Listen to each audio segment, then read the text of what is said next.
अली का मर्तबा वैसे ही है ना।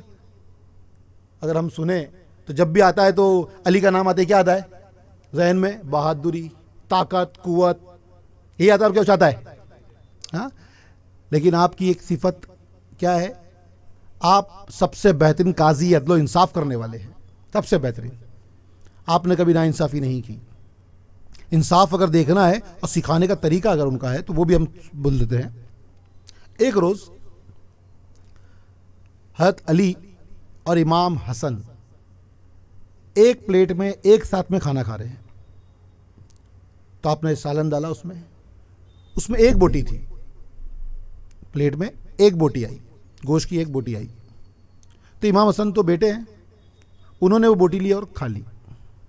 किसी बाप को तकलीफ होगी क्या उसकी औलाद कुछ खा ले? किसी को तकलीफ होगी क्या? हाँ या ना? हर कोई खुश होगा? तो हमारे अली ने भी यही फरमाया, क्या हसन, मैं खुश हूं कि तुम ये बोटी खा लो। सिखाने का अंदाज देखो, घर में से बच्चों को सिखाया जा रहा है। ये हमारे अहले बैत का तरीका है कि इंसाफ कैसे किया जाए, इंसाफ का तरीका कैसे सिखाया जाए, ना इंसाफी ना करे वो बचपन से सिखाया जा रहा है।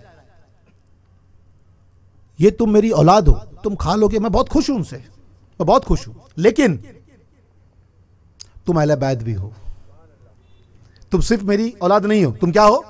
तुम अहले बैत भी हो। और अहले बैत नाइंसाफी नहीं करती, अहले बैत इंसाफ करती है। तो इंसाफ के लिए क्या चाहिए कि तुम अहले बैत हो, ये बोटी है, तुम दो हिस्से करते, आधा तुम खाते, आधा हमको देते। लेकिन तुमने यहां पे नाइंसाफी की। एक बाप होते हुए अपने बेटे को ये सिखा रहे हैं, वरना हर बाप ये चाहेगा कि ये उसका बेटा खा ले।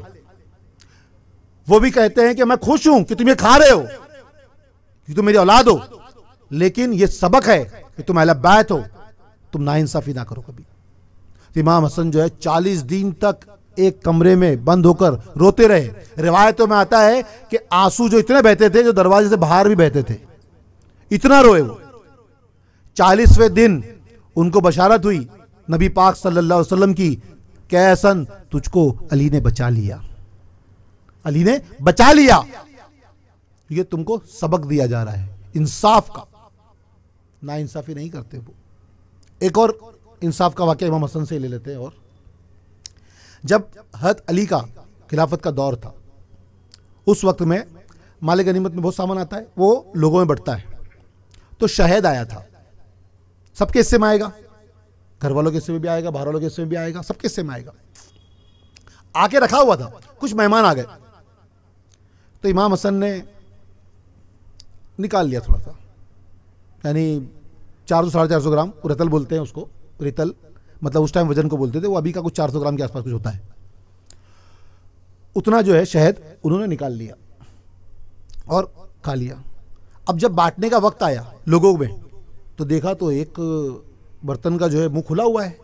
तो अली ने कहा कि इसको किसने खोला बिना मेरे हुक्म के? तो इमाम हसन ने कहा कि इसको मैंने खोला, कुछ मेहमान आए थे तो बाजार से ना मंगाते हुए मैंने कहा कि मेरा हिस्सा तो इसमें है ही है, जब मुझे हिस्सा दिया जाएगा तो मैं इतना जो एक रतल मैंने लिया है, एक रतल यानी 400 ग्राम, उतना मैं वापस कर दूंगा। तो अली ने कहा कि नहीं, तुमने गलत किया, जब तक दिया ना जाए तब तक तुम इसमें से ले नहीं सकते, बाजार से खरीद के लाओ, जितना लिया उतना पहले इसमें डालो। तुम्हारा हक कब है? जब तुमको दिया जाए, उससे पहले नहीं। जबकि तो वो खलीफा थे।